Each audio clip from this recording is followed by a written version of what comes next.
going through the process. I got a call from some of the guys, and I proceeded to a given area where they had congregated, and the support seemingly had just overwhelmed me. And all forms had already been filled. The relevant persons had already signed. All I had to do was to fix my signature and match my way to the electoral office or center, whatever it is. We started, call it with a bang, because persons had done the groundwork and they knew that there was a lot of support for me personally. You mean your UWP team? Well, I said persons. Hasn't that caused any problems with the party? No, it has not. Rick, you must realize I attracted a lot of persons who were not affiliated to any. As a matter of fact, there's a guy, Tim. Tim, what's up with you today?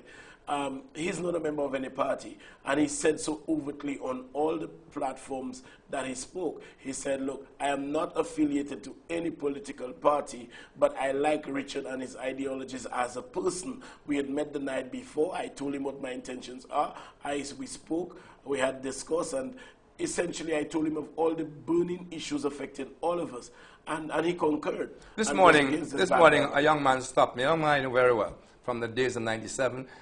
Were you on the platform in 97 too, Richard? Yes, I was. Labour Party? Yes, okay, I was. Yeah. Okay, all right. I was a good man then. There's 2 men. Oh, yeah. I was a good man then. I met this young man who did a lot of work in Babonneau and whatnot. And this guy has been disgruntled with the government for some time now. Okay? And he told me he actually registered and saw to it that 102, I think, people actually were registered and voted for you. He himself did that. Yes. This guy was a hardcore Labour Party guy. Supporter, yes. I couldn't believe this. That's exactly what I'm saying, Rick. When I expressed my candidacy, there were persons who were just there basically waiting to devour that opportunity to vent the grievance or to support me. And I knew I got a lot of support from a personal standpoint. Are you not worried that the government, the party, might fix itself? Because it's possible. Well, I think it's possible. Might fix itself, redo itself by next election time, and that you end up, just as you made a record entry, you might make a record fizzle out? You don't worry about that? Fizzle out from flash in the pan. No, I don't think so. You don't think that's possible? Well, let me ask you. Don't you think it is possible that the government can redo its image? Well, anything is possible. I mean, one can redo his or her image. No, I mean effectively so. Effectively, I don't think so. Not before the general election. What they would have time to do is, after they voted out of office, to stay home and reflect. Go and reflect after. No, I am an optimist, Rick. And the cry, I mean, I drove down to Viewfort yesterday.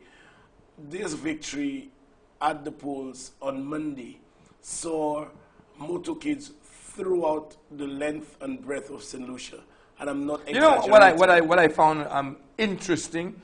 Vehicles down the coast. I went around the island over the weekend, and vehicles down the coast that were stationed down the coast had your posters on them. Yes, Rick. On the other hand, I never saw any vehicle. Maybe it's a minivan trouble with the government. I don't know. But I did not see any of the Carbineers posters on vehicles. Persons saw this as not, and in fact, that's not how they see it, but that's what it really is.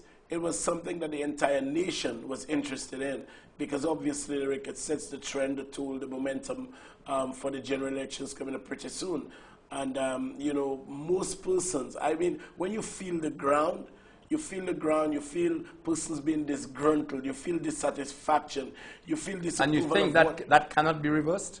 As to how you, I don't know. I mean, no longer do we have a stupid electorate, No longer. Yeah, but the electorate will also, okay, let's take you.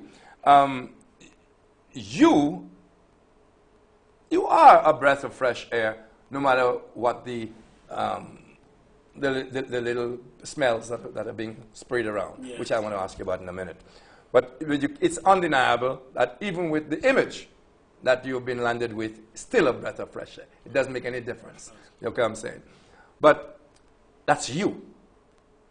Most people in the United Workers' Party don't have that magic, etc. Now, do you think you alone in that constellation, I'm assuming, of course, that you will be with the United Workers' Party, will be enough to create a sustainable magic for the United Workers' Party that it can be used for a victory again. Because let me just, don't forget what the point. Because let us not deny the Labour Party is a fantastic opposition party, and if their back's against the wall, they can put out a serious campaign. Let's give them that. 97 was magic. I agree with you. Okay, but now again, Rick, in your preamble, you alluded to the fact that Kenny Anthony was an asset to the SLP when he came in 97. And up to 2001 too. 2001. And I believe, although after 30 years persons needed a change, I believe Kenny Anthony's entrance into the political arena was what had Labour to win by such a landslide victory. And he is just one man. So sometimes